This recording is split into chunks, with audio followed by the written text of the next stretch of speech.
Top priorities has cleared a key hurdle. The Senate has passed a comprehensive immigration reform bill.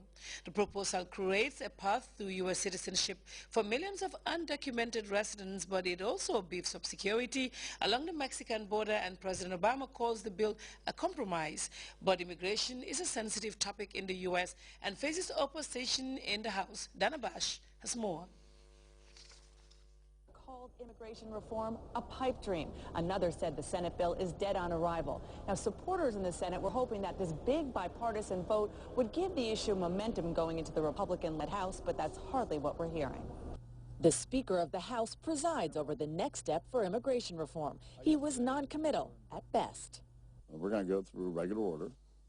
The Senate's going to pass their bill, it looks like today. We're going to go home for the recess next week and listen to our constituents. And when we get back, we're going to have a conference on July the 10th to have a discussion about the way forward. Immigration politics is tricky business for House Republicans, prone to pressure from conservative constituents to oppose any path to citizenship for illegal immigrants. John McCain gets it. He almost lost the 2008 GOP presidential nomination for supporting immigration reform. To our friends in the House, we ask for your consideration, and we stand ready to sit down and negotiate with you. Supporter Marco Rubio may be a future White House Republican hopeful. I support this reform, not just because I believe in immigrants, but because I believe in America even more. The Cuban-American used his closing argument to beat back conservative critics by humanizing the issue, talking about his own immigrant parents. Well before they ever became citizens, in their hearts, they had already become Americans.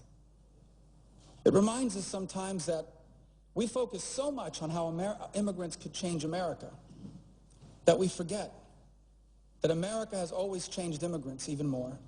But the Republican split was on display. Opponents saying they just don't believe supporters who promised the border would be secured before illegal immigrants can earn legal status. We need a bill that puts security before legalization, not the other way around. Despite the divide, senators agreed the vote was a big moment. They took the rare step of voting formally from their desks. Mr. Donnelly. Aye. And the vice president presided. The yeas on this bill are 68, the nays are 32.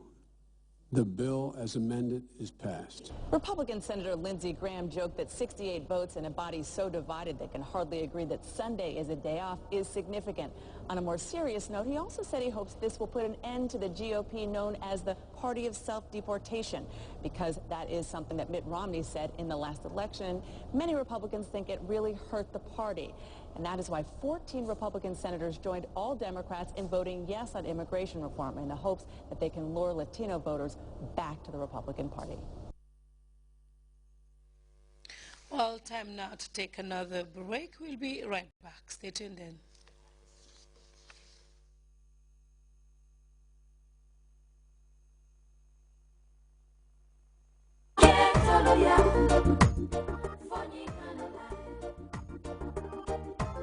His Excellency the President, Sheikh Professor Dr. Alhaji Yahya AJJ Jammeh, and a high-powered entourage will return to Banjul on Saturday, 29 June 2013, from his annual Dialogue with the People tour.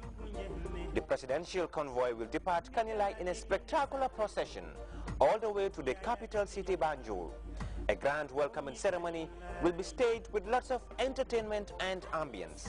All are invited to join the procession and line the routes from Kanilai to Banjul to give a befitting welcome to His Excellency the President after a successful Dialogue with the People tour.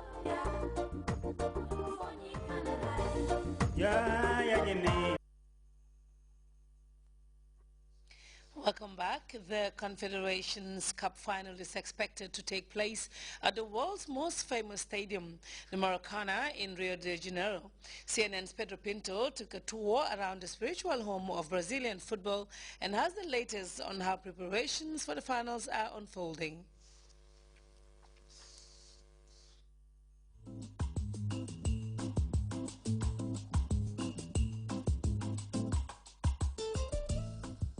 Welcome to the world-famous Maracana Stadium, the centerpiece for the 2014 FIFA World Cup. It's the biggest stadium in the whole of South America, and it also gave organizers here the biggest headache leading up to the tournament next year. Construction was running several months behind schedule, and costs escalated. The total bill, close to $500 million. That meant costs ran almost 50% over budget. FIFA had asked for the stadium to be delivered in January, but it was only reopened to the public at the end of April. There were just so many problems to resolve, both inside and outside the venue. There were several moments when I thought this stadium wouldn't be ready on time for the Confederations Cup. I cried 3 or 4 times because I was so stressed. There were so many problems to resolve. There were also 2 major strikes as well. Then we had to stop when it rained. It was very tough to get it done. Before a new stadium is inaugurated, the major concern is normally with the pitch, making sure it's ready for international football. But here at the Maracanã, it was all about the roof.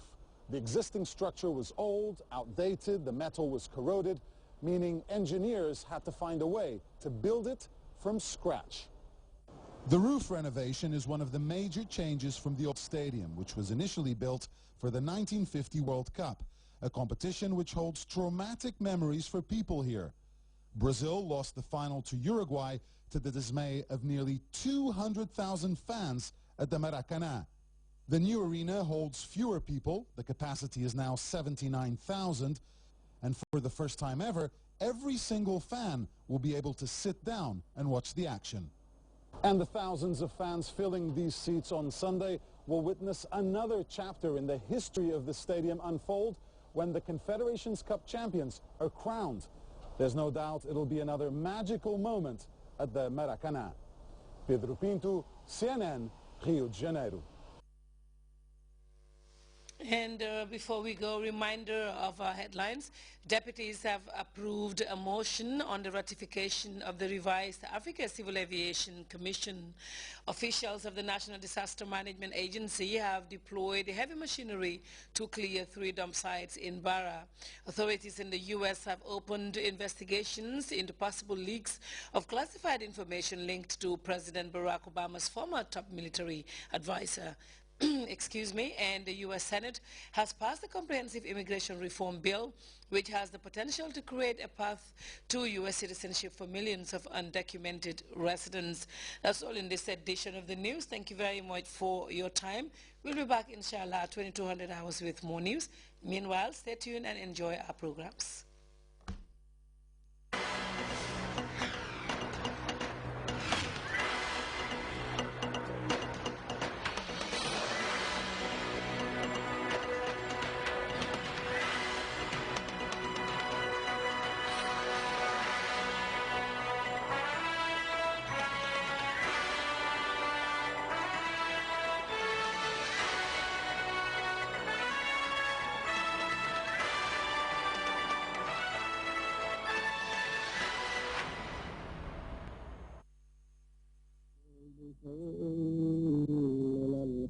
والجوع ونقص من الأموال والأنفس والثمرات وبشر الصابرين الذين إذا أصابتهم مصيبة قالوا إنا لله وإنا إليه راجعون إنكم بشيء من الخوف والجوع ونقص من الأموال والأنفس والثمرات وبشر الصابرين الذين إذا أصابتهم مصيبة قالوا إنا لله وإنا إليه راجعون إنكم بشيء من الخوف والجوع ونقص من الأموال والأنفس والثمرات وبشر